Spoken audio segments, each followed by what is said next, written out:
Magandang umaga pong muli sa inyong lahat. Ako po si Pastor Bong, bumabati ng isang mapagpalang Monday morning sa ating lahat. Our verse for today will be coming from the book of 1 Samuel. Pero bago ko basahin yan mga kapatid at ibigay sa inyo yung chapter and verse, we're gonna start a new series of message that will really encourage us. Mga kapatid, tandaan natin, Solomon was inspired by his father because there are some things or a lot of things that he do not know that his father knows. Kaya nga siya humingi ng wisdom kay Lord nung kinausap siya ni Lord. And I think there is a beautiful outline here that we should learn of what has to happen if we are going to come out and to come in. Go out and coming in the presence of the Lord, like what David did. Kasi kung titignan po natin kung ano yung ginawa ni David, the story of David that brought the mighty victory, mga kapatid, and all we know, that David versus Goliath moment, ito yun eh. It shows that God's power that David used to defeat Goliath. Hindi yung power niya ginamit niya. It is the power of God. Kaya sabi ni Solomon, bigyan mo ko ng wisdom and understanding of the heart kung ano yung alam ng tatay ko, so that I can rule or govern my kingdom. So, we need to understand that there was a very clear steps that David took, mga kapatid, that turned him or transformed him from an ordinary man to what we call a giant slayer. Okay, kahapon, nag-agree tayong lahat that we are in a war. This is not just an ordinary war in our life, but this is a mighty war, and our enemy is not just an ordinary people o kasinlaki natin.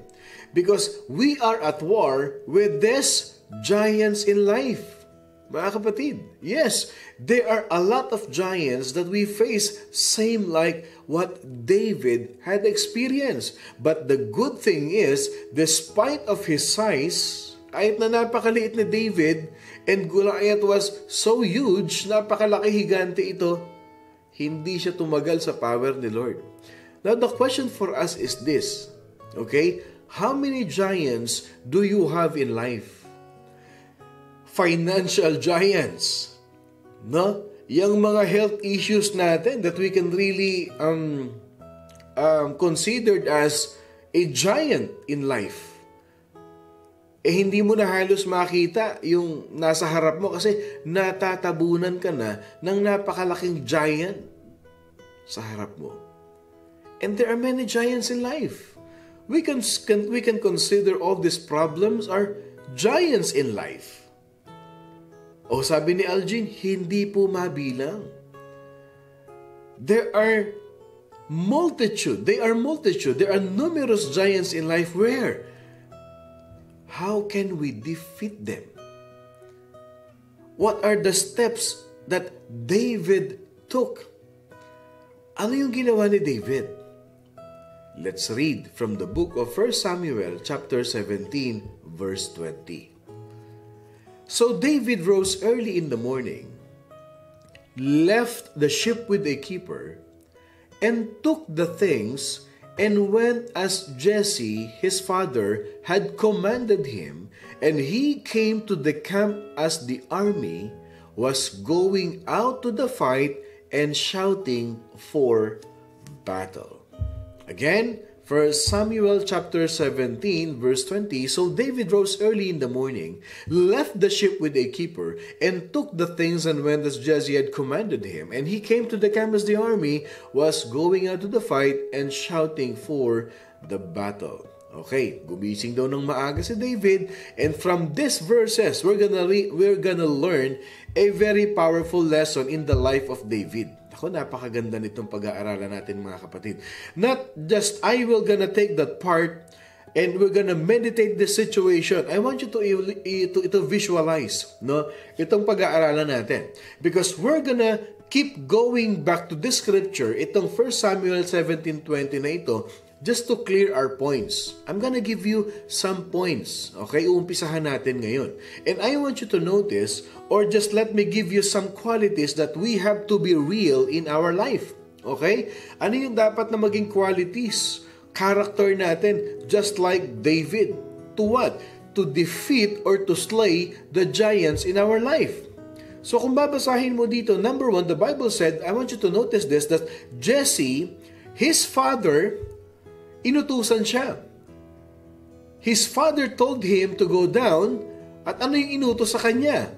Okay, obviously, sabi ng tatay niya, you go down there in the battlefield and I want you to bring some breads and some cheese, magdala ka ng palaman, as it is written in verse 17. O papakita ko sa inyo para malinaw yung ating pinag-uusapan. Tignan niyo yung utos bago yung paggising ni David ng umaga. Okay, sabi niya kay David, then Jesse said to his son David, take now for your brothers an ephah of this dried grain and these 10 loaves and run to your brothers at the camp. Ito yung sitwasyon. Yung mga kapatid ni David, they are warriors, they are soldiers. And they are at the camp. Okay? Isang signal lang dito. And they are about to fight the war with the Palestinians, with Goliath. So, ano yan dalawang kampo yan, magkatapat na yan. Anytime, pwedeng sumiklab ang gera, pwedeng maglaban yan. So, his brothers were in the camp while David was what? He is pastoring the sheep. He's a shepherd. He's a young boy.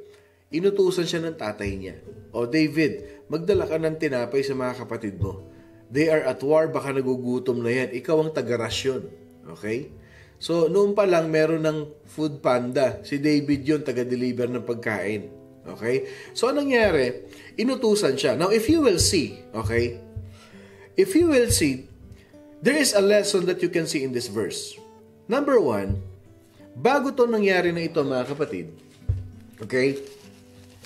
Bago itong senaryo na ito, before this story, okay, this illustration, David was already anointed by Prophet Samuel.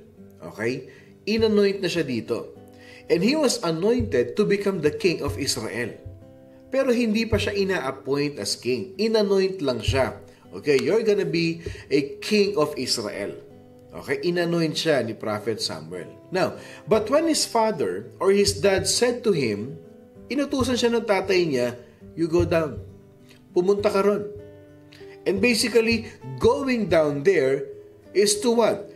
He is gonna bring food for her brothers. He's gonna bring some cheese, he's gonna bring some bread, o baka may kape pa yan, o baka may inumin pa. Clearly, it is not a very important assignment.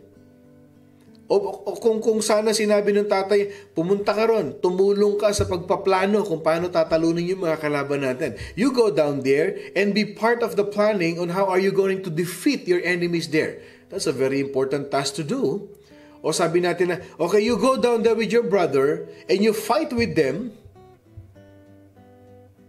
You go down there with your brother and you support them. Pero hindi. You go down there, dali mo to mga tinapay na ito. That is not just that is not a very important thing to do.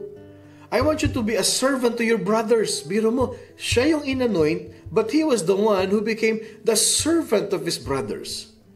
Sabi ng tatay niya, I want you to go down to that battlefield, not as a king, but to carry some stuff. And I want you to bring them something to eat. Okay. Ano matututunan natin dito? The first point that I want to show you is this. Okay? Giant slayers. Okay, if you want to be a giant slayer, if you want to defeat the giants in your life, gusto nyong manalo sa war, you all agree with me that we are at war in this life. Gusto mo bang matalo yung mga giant na yan, na taon na ang binibilang sa buhay mo, and you have never defeated even a single one of them, na lagi ikaw ang talunan? Ang tawag sa'yo, loser. That is what people called you, and you even see yourself as a loser. Kasi may it be finances, you have become a loser. May it become your health, you're always a loser. Parang wala ka nang ginawang tama sa buhay mo, lagi ka na lang talo. Okay, so point number 1, we can see in the life of David, though he was anointed but not yet appointed, he was anointed the future king of Israel. But because his father asked him to go down, he submitted to the authority of his father. So number one, na character dapat ng isang giant, na pumapatay ng giant. Giant killers should be submissive. Dapat submissive tayo. Because on that moment, he had to make a decision in his life. He could have been proud on his face sa harap ng tatay niya. Teka muna tay, baka hindi mo ako nakikilala. Inanoint na ako ni prophet na magiging king of Israel. Bakit mo ako utusan? Maghanap ka na lang ng iba dyan. Who do you think you're talking to? You are talking to a king. The next king of Israel. I've been anointed as king of Israel. Who do you think you're talking to? Yung anointing ni Prophet Samuel, yung prophecy niya that I'm gonna sit on the throne. Who do you think you're talking to? I'm too important to take the bread. Teka muna tay. Hindi yata ako nababagay dyan. Tagadala ng tinapay. Magiging hari nga ako . Dapat nga nung inanoint na ako ni Prophet Samuel dapat there should be somebody who is carrying me on their shoulders. Dapat binubuhat nila ako, pinapasa nila ako . Alam mo ba yung sinasabi mo, Father Jesse? They should sound some trumpets if I arrive o may red carpet pa dyan, tay, ako magiging hari, baka hindi mo alam yan. But notice, one of the keys to become successful in defeating and facing your giants in life, mga kapatid, you want to be a giant killer, you must be submissive to authorities. That's true. His dad, Jesse, was his authority. And I've never seen a great leader who did not learn how to submit. Yes. You have to learn to submit. Giant killers are submissive. Kailangan pa ba natin ng ebidensya dyan? Just look at the life of David. Even Solomon, a man full of wisdom, the wealthiest man on planet Earth during his time, he even what? Prayed to God that the knowledge of his father should be teach to him. Meron talaga si David na character kung bakit siya naging successful king. How did he become a great king of Israel? Now, as we walk our journey in life, pwede pa tayong tumingin sa iba pang mga kusino-sino? Tumingin na lang tayo sa buhay ni David. Just read our Bible and we're gonna learn a lot from his life. Giant killers are what? Submissive. Tignan ninyo ha. Ipopost ko ito. Tignan ninyo. Ito as I was doing this, itong tinatawag nating outline, I want you to see this thought, okay? Papakita ko sa inyo. Okay? You want to be a giant killer? You have to learn to be submissive. Why? You have to get under what God puts over you, or you'll never get over of what God wanted to put under you. Yan. You have to get under what God puts over you, or you'll never get over of what God wanted to put over you. Totoo yun. You cannot become a great leader if you don't know how to submit. Maraming Kristiyano ganyan. They don't submit to their authorities. Makikita mo yung spirit ng pride. That's the spirit of the devil. Hindi nag-submit. He wanted to go far way above than the Creator. May mga taong ganito. The reason why they don't succeed in life is because they don't know how to submit. Akala nila, lahat alam nila. Pag napagsabihan ng pastor, ano nangyayari? Nagre-rebelde, anong ginagawa, up to the point na hindi nila kaya yung pride nila, sinisiraan na nila ang kapwa nila. At nag-e-enjoy sila ng ganon. Ano mangyayari sa kanila? Yan tinatawag na rebellion without submission. Nangyayari yan. Ang tanong ko sa inyo, may kilala ba kayong ganyan? O dati tayong ganyan? I can tell you this, based on my Christian life experience, I was once a rebel Christian. I don't listen to my pastor. Especially kung ang pastor pa nga ay mas matanda pa ako sa pastor. Tapos pagsasabihan ako, I will not listen to you. Patunayan mo muna sa akin kung ano yung sinasabi mo. But then I realized that he is a man appointed by God to have authority to me. You have to get under what God puts over you, or you'll never get over of what God wanted to put under you. Especially pa nga kung meron kang potential na maging leader, pero may attitude ka. Si David, nakita niyo ba may attitude? Hindi, may character. And you don't know that you are unsubmissive until you have the opportunity to not be submissive. And in that moment, mga kapatid, I think of something we should look up to become a giant killer. Tingnan niyo ha, hindi mo malalaman yan na unsubmissive ka until you will face that situation or that circumstances na mapapansin mo hindi ka marunong sumunod. Unsubmissive ka. Doon mo pa lang yung mapatutunayan. Hindi mo makikita yan sa pagtaas-taas ng kamay mo.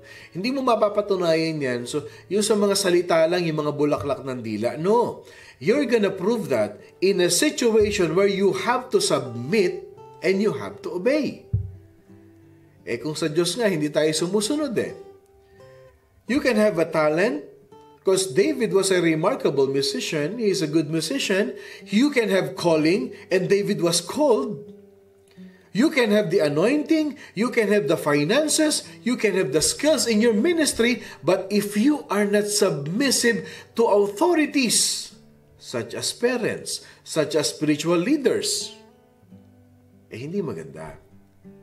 Hindi porket marami tayong pera, hindi porket marami tayong na-idodonate sa church, hindi ka na magsasubmit sa pastor. Hindi ka na magsasubmit sa mga spiritual leaders, sa mga elders, sa mga deacons. Hindi ganon. Hindi porket na mataas ang kalalagayan mo sa buhay, maganda ang posisyon mo sa trabaho, pagdating mo sa church, boss ka rin. No. Isa lang ang boss natin, si Jesus lang. And we have to submit to Jesus. We have to submit to those people whom Jesus appointed to be your authority. Mga kapatid, hindi po pwedeng nagsaserve ka sa Lord, hindi mo naman ginagalang yung magulang mo. Tapos pag napagsabihan ka ng pastor mo na irespeto mo yung magulang mo, wag mo sagutin, magagalit ka. Aawayin mo pastor mo. Hindi ganun. Hindi porket anointed worship leader ka, prima donna ka na. That's not the rule of the Lord. You have to submit. Submission, o sabi ni Tita Telma. Amen, Pastor Bong. The Lord commanded us to be submissive to authorities at all times. It will certainly help us to be victorious in our spiritual life. Amen to that. I say amen.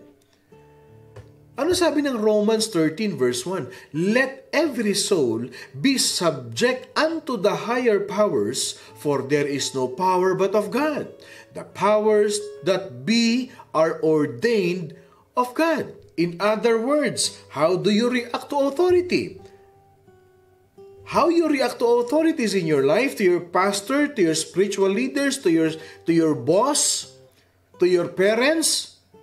Tandaan ninyo, paano kayo nagre-react sa authority ng mga tao sa buhay nyo will determine whether or not you will ever be a giant slayer. Madedetermine yan. Sabi nga ni Tita Telma, yung victorious. It will determine your victory. How you will become successful in life if you know how to submit to your authority. And it is very important to know that.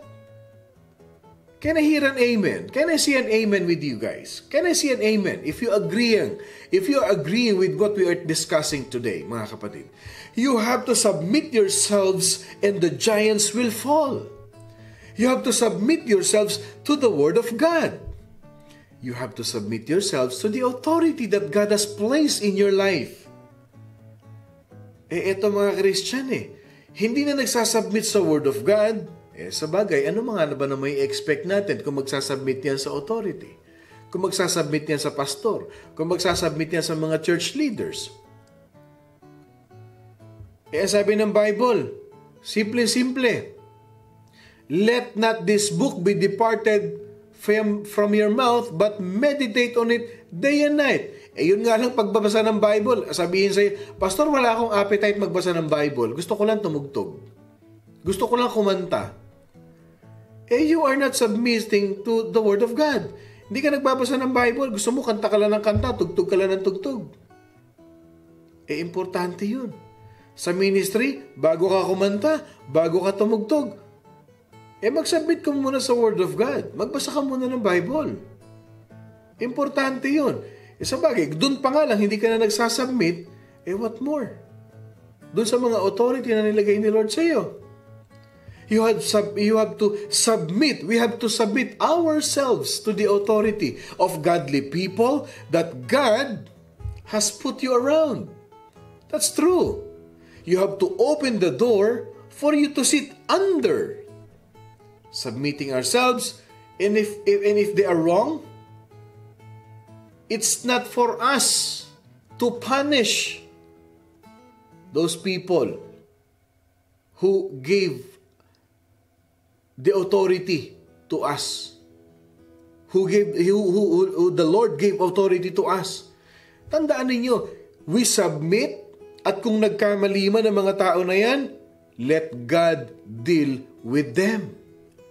Why? Because as you learn to submit, it empowers you to become a giant killer. Doon tayo lumalakas, doon tayo hinuhubog ng Panginoon. Nagkamali man. Hindi naman dito lahat may perfect na magulang. Nagkamali man ang magulang natin. Huwag niyong paghigantihan ng magulang ninyo. Huwag niyong pagsalitaan ng masama ang magulang ninyo. Huwag niyong isisi sa kanila yung pagkakamali nila sa inyo.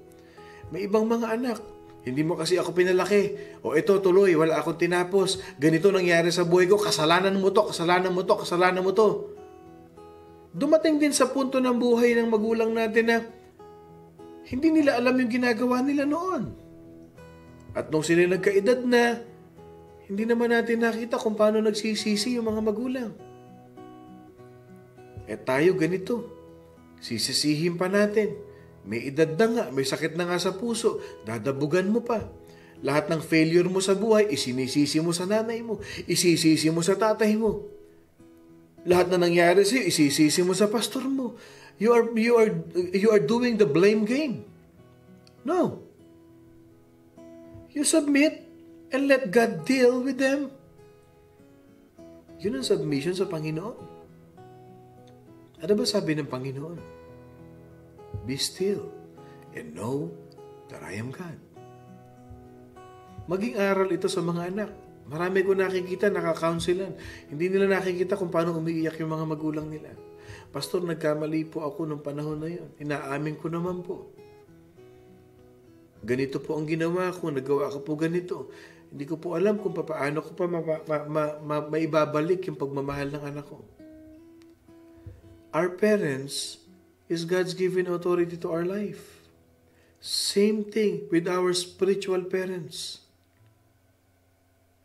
Kaming mga pastor, kami ang may pananagutan sa Panginoon kung may ginawa man kaming mali. And if you trust God, if you believe in God, why would you react?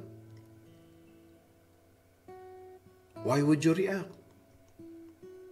Pag Kristiyano tayo, naniniwala akong may Diyos. At ang Panginoon Diyos, ang siyang bahala, ang siyang kikilos. So, number 1, giant killers should be submissive to authorities. Same like David. He submitted to his father. Okay?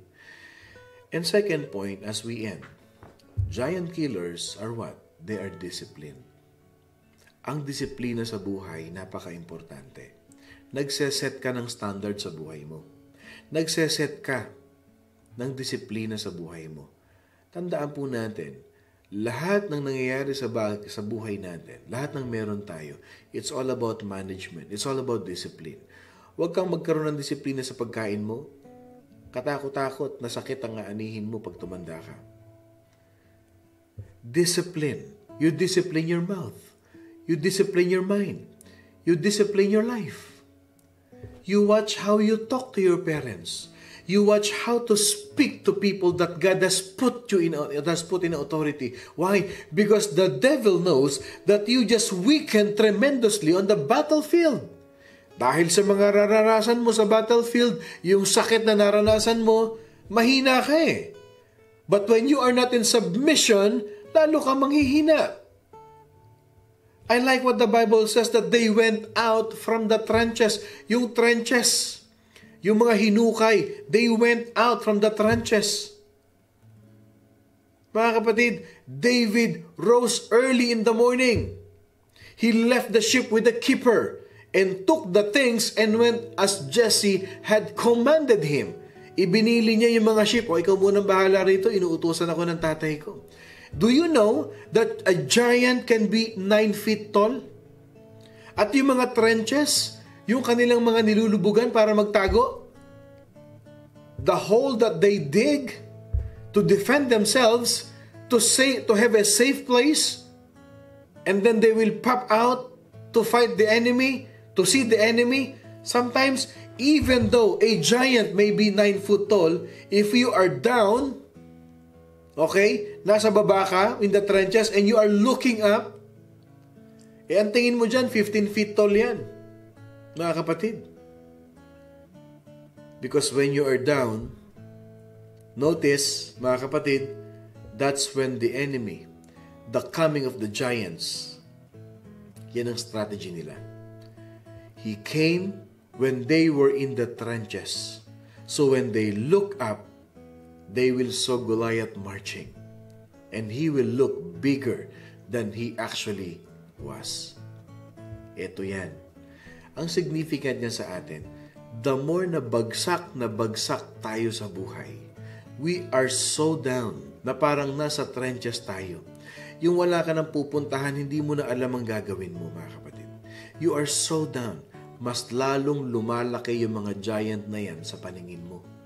Mas lalong lalapit ang mga giant na yan. And they will become twice as big as who they are. Kaya anong nangyayari sa'yo, hindi mo na alam ang gagawin mo. You don't know what to do. You don't know where to go because the giant has doubled their size in front of you. There will come a moment in your life where the trench is what? It is a lowly place.